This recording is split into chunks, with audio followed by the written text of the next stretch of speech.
Hello and welcome back to Mr. Caro Plays FM 24. Today we're going to look at squad selection and how we can use this section, this option, if you like, to tailor around improving our squad selection, and how we can use this maybe if we've got a cup game or we're playing, two games a week kind of scenario where we need player fitness to make our squad go a little bit further.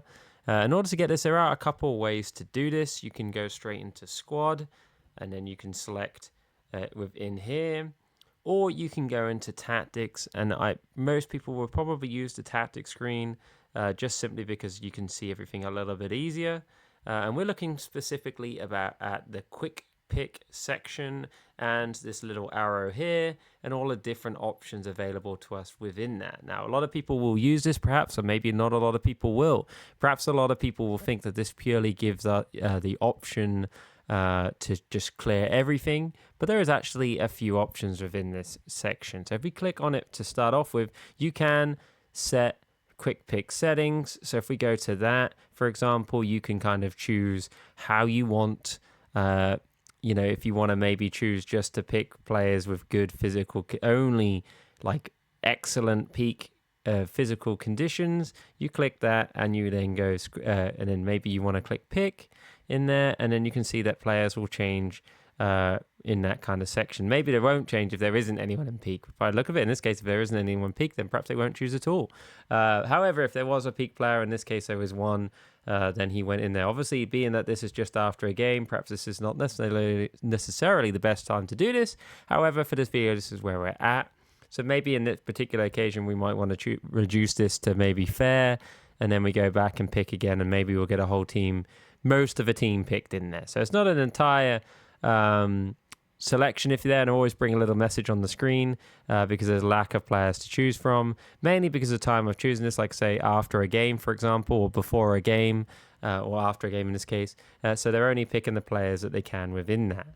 So if we go this time we go clear, and we're going to clear our entire screen team. Now, interestingly, when we look at that, there are 3 options in there. Maybe you just want to clear substitutes. Maybe you want to clear unavailable players. I have found when it goes to clearing unavailable players, if you have a filter in which already deselects the unavailable player from you being able to see that, then that doesn't always work brilliantly. However, if we go clear our entire screen for this demonstration, you can see that everybody is now cleared in within that.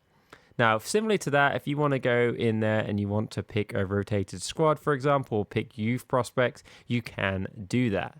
Now, the kind of other option is you can save a team selection. So maybe you're picking a youth team, a young team that you want to use in cups. Maybe you're at the level in your save where you have a lot of players, you have built and developed your youth team, thus wanting to throw them in and give them experience in the first team. You can select that in there and you can go select team, save team selection, and then you'd give it a name. We'll call it Bob, for example, for this demonstration.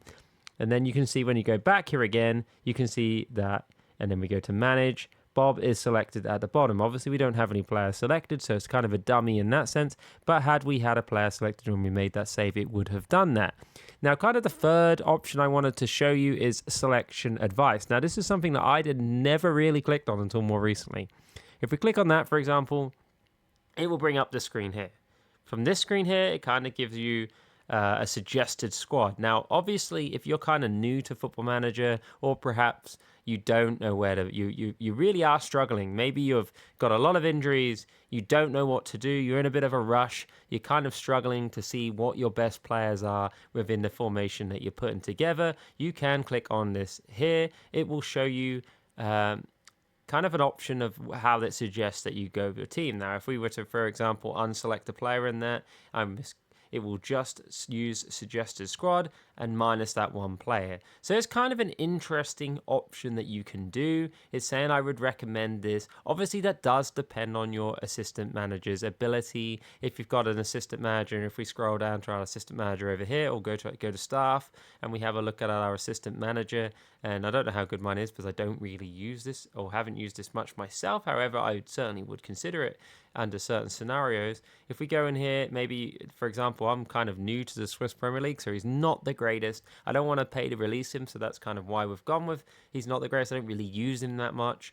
But judging ability is 10, potential is 10, people management, etc. And tactical in here, all of those kind of stuff that would indicate this guy is not necessarily the greatest to make that decision. However, if you do have an expert coach in that and you've kind of picked a coach for that kind of idea, if you wanted to, you can pick coaches that have kind of that notion in there that you might want to use them in that way. You might want to use your player ability so he knows the better players, all of that kind of fun stuff within that. Tactical maybe, I don't know necessarily what attributes help with this, but it would certainly make sense for it to be that way.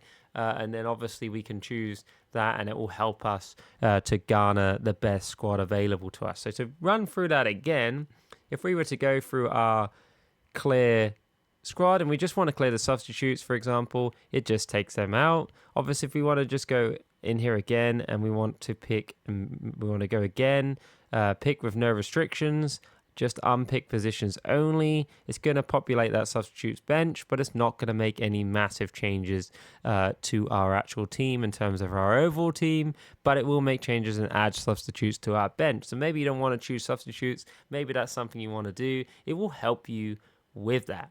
Now, kind of the third and final thing you can do, say like you're not happy with your assistant manager. Like we've already established my assistant manager is trash. He's not got the greatest. He can't judge ability particularly fantastically. So maybe you've got someone within your team, if we go back to our staff again, maybe you're finding that your coach, for example, your youth development maybe he has much better stats. So he does in this occasion. Not necessarily fantastic, but better than our assistant manager. If we were to go to our staff button and we go to our responsibilities and we go to our advice and reports, and we're going to go and select our provide player reports, for example, and we're going to choose that to our youth development, for example. We're going to choose that in there. It will start to give a kind of different idea in terms of what players that, give a more perspective over the ability that has been shown from that kind of member of staff. Now, if we go back to our tactics again, and then we go back to our quick pick, and we're picking again based on, we're going to clear everything again, for example, and then we're going to go and pick our team for the final time and pick players and duties. We're going to go pick without restrictions this time, entire squad. And then it's picking with that kind of notion again of those kind of players. But however, the key to the change we made is if you then wanted to go back through and double check to make sure these players are still rated as highly perhaps as they are. Now, it is worth pointing out that player ratings are up for perception. However, if we go in there, we're now getting reports from a head of youth development opposed to our lesser, if you like, assistant manager in terms of their ability to judge that player ability. Now, obviously this and that is just opinion. However, that is how you can select your squad in maybe 3 or 4 different ways to an extent, and how that can kind of assist you throughout the season. Sometimes seasons are very long. Sometimes you've got a lot of cup competitions. For me in Switzerland, for example, I only actually have 2 cup competitions, just a league and cup. But sometimes there's 3 or 4 cups going on. In Scotland, for example, you've got one kind of before the season starts. Then you've got the FA Cup, for example. And I think even then there's a League Cup as well. So there's lots of cups. So maybe this could really help, especially if you know that you're a dominant team with a good youth, a team with good potential in those players, and you want to give them game time. That is certainly an option available to you. If you like this video, please give it a like and subscribe. Hit the notification button for more videos. Have a great day. Thank you and goodbye.